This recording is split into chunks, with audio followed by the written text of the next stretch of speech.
ഇന്നത്തെ നമ്മുടെ വ്ളോഗൊന്നുമല്ല. നമ്മൾ വൈകുന്നേരം കാശീനെ ഒന്ന് എൻ്റർടൈൻ ചെയ്യാമെന്ന് വിചാരിച്ചിട്ട് ഇവിടുത്തെ അടുത്തുള്ള ബീച്ചിലേക്ക് വന്നതാണ്. വീട്ടിൽ നിന്ന് ഏകദേശം 1 കിലോമീറ്ററാണ് അജാനൂർ കടപ്പുറത്തേക്കുള്ളത്. നമ്മുടെ അജാനൂർ കടപ്പുറത്താണ് ഇപ്പോഴുള്ളത്. അപ്പോൾ കാശി മാക്സിമം എൻജോയ് ചെയ്യുന്നുമുണ്ട്.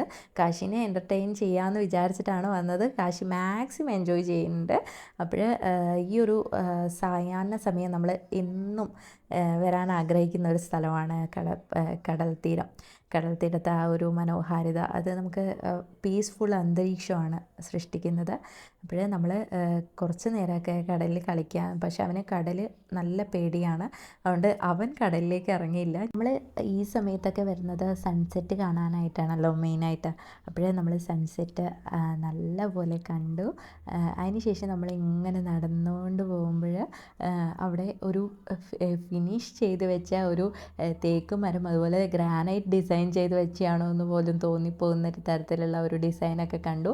അപ്പം നമ്മൾ കുറച്ച് നടക്കുമ്പോൾ അത് ചിപ്പിയാണ്. ചിപ്പി കടൽ തീരത്ത് ഇങ്ങനെ സുലഭമായി കാണുമല്ലോ, ഞങ്ങൾ വെറുതെ എടുത്ത് കളിച്ചതാണ്. അത് കഴിഞ്ഞ് പുഴയും കടലും സംഗമിക്കുന്ന സ്ഥലമാണിത്. അപ്പോൾ അഴിയാണ്. അഴിയുടെ അടുത്ത് നമ്മൾ കുറച്ച് സമയം പോയി അവിടെ സ്പെൻഡ് ചെയ്തു. പ്രകൃതി തന്നെ പ്രകൃതിനെ മനോഹരമാക്കുക എന്ന് കേട്ടിട്ടില്ല. ഇത് കണ്ടാൽ നിങ്ങൾ മരുഭൂമിയാണെന്ന് വിചാരിക്കും, പക്ഷെ മരുഭൂമിയല്ല. കാറ്റിങ്ങനെ കടൽ തീരത്ത് എന്തായാലും കാറ്റുണ്ടാവും, പക്ഷേ നമ്മൾ പോയ ദിവസം നല്ല കാറ്റായിരുന്നു. ആ കാറ്റിന് മണൽത്തരികളെ ഇങ്ങനെ വേർതിരിച്ച് കൊണ്ടുവന്ന് ആ ഒരു ഡിസൈൻ പോലെ ചെയ്ത് വെച്ചത് അതിമനോഹരമാണല്ലേ. അതുപോലെ നമ്മൾ കുറച്ച് സമയം കടലിൽ സ്പെൻഡ് ചെയ്തു.